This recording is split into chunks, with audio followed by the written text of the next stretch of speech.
마켓 키워드 시간입니다. 우리자산운용의 김학주 상무 나와 있습니다. 안녕하십니까? 네, 안녕하십니까?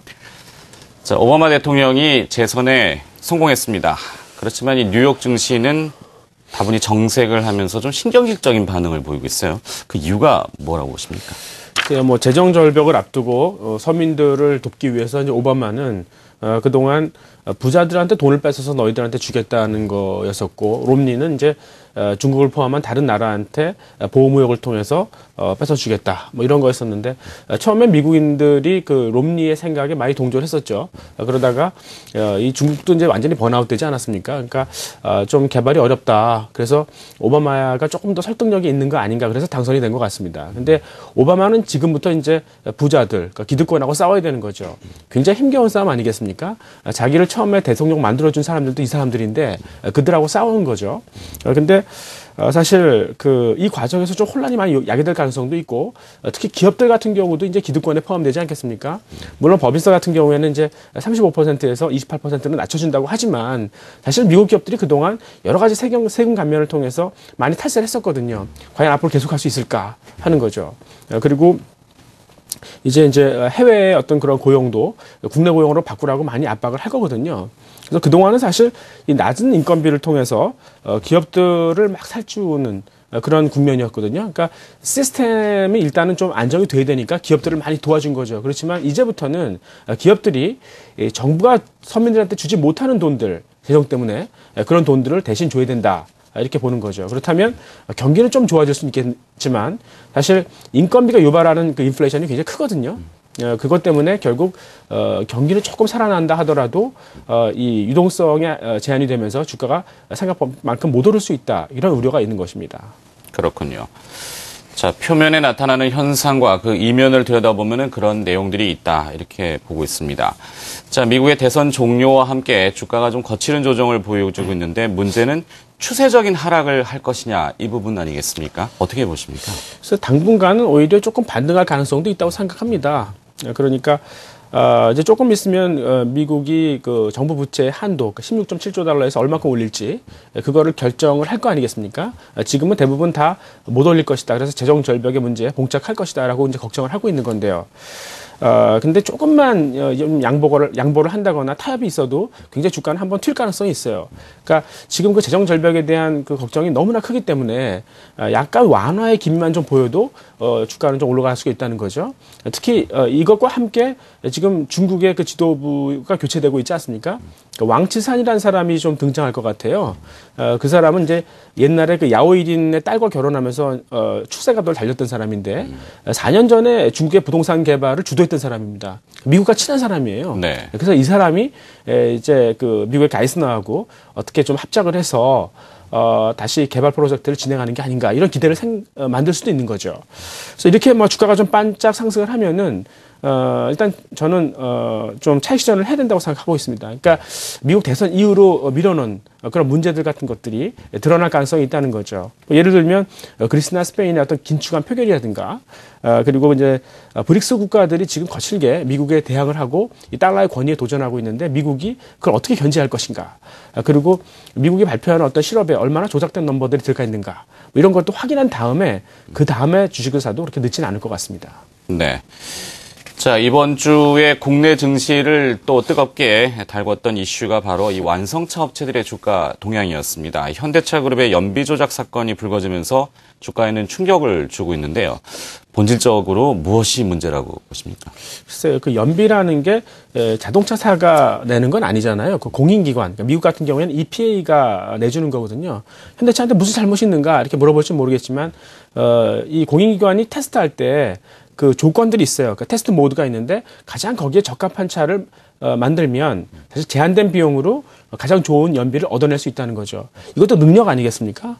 근데 사실 이 테스트에서 만든 그 숫자와 실제 주행할 때 연비가 좀 차이가 나니까 그것 때문에 이제 불만을 토로하는 것 같습니다. 근데 유럽에서 좀 재밌는 거는 연비 규제가 굉장히 강화됐었어요.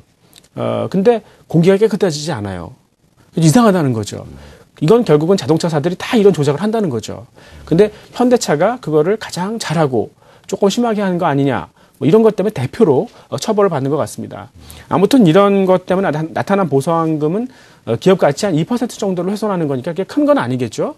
근데 도요타가 이제 예전에 이런 품질 문제를 숨기다가 걸렸지 않습니까? 네. 도덕성에 이제 상처를 입으면서 판매가 줄었는데 그런 것까지도 한번 염두에 둬야 되지 않을까. 근데 뭐 물론 현대차의 문제가 도요타처럼 그렇게 심각한 건 아닙니다. 경미한 건데 그래도 그런 가능성을 봐야 되죠. 그러니까 현대차 같은 경우에는 이러한 이런 악조건 이외에 뭐 원화 절상이라든가 국내에서의 어떤 그 점유율 하락 그리고 이 노동 생산성 하락 뭐 이런 문제들이 있으니까 모멘텀은 좀 나빠지는 것 같아요. 그래서 현대차에 한 가지 질문이 있다면 그거는 과연 우리가 매집할 수 있는 그런 바닥 주가가 얼마냐 하는 건데 제가 보기에는 거의 그 근방에 온 게 아닌가 저는 그렇게 생각하고 있습니다. 그렇군요. 자, 악재가 복합적으로 반영되다 보니까 주가가 좀 거칠었고요. 거기에 이제 어느 정도는 바닥권이다라는 김학주 상무의 의견이었습니다. 자, 이 도요타 이야기를 해주셨는데요. 도요타를 반면교사로 삼아서 현대차도 이번 굴곡을 잘 이겨낼 수 있을까요?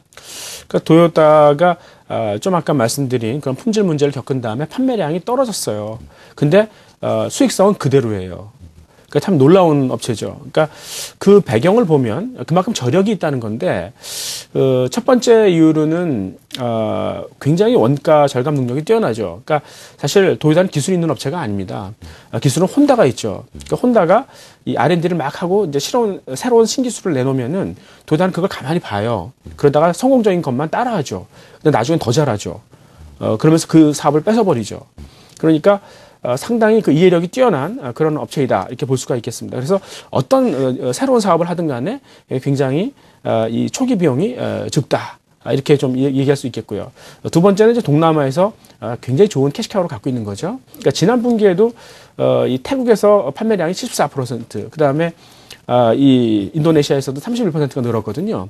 그런 캐시카우를 갖고 있다는 것. 그 다음에 세 번째로는 이 하이브리드 카를 팔면서 돈은 못 벌었어요. 근데 이 친환경이라는 이미지를 잘 가꿨던 거죠. 그래서 다른 차종에서 한 대당 2,000불 이상은 받을 수 있는 그런 브랜드를 잘 관리했다 하는 거죠. 그러니까 이런 것들이 도요타의 저력이에요. 그래서 금방 충격에서 헤어났다 하는 건데 현대차한테 이런 저력이 있는가 하는 거죠. 저는 있다고 생각합니다. 그러니까 현대차가 지금 보여줄 수 있는 걸 다 보여준 게 아니라는 거죠.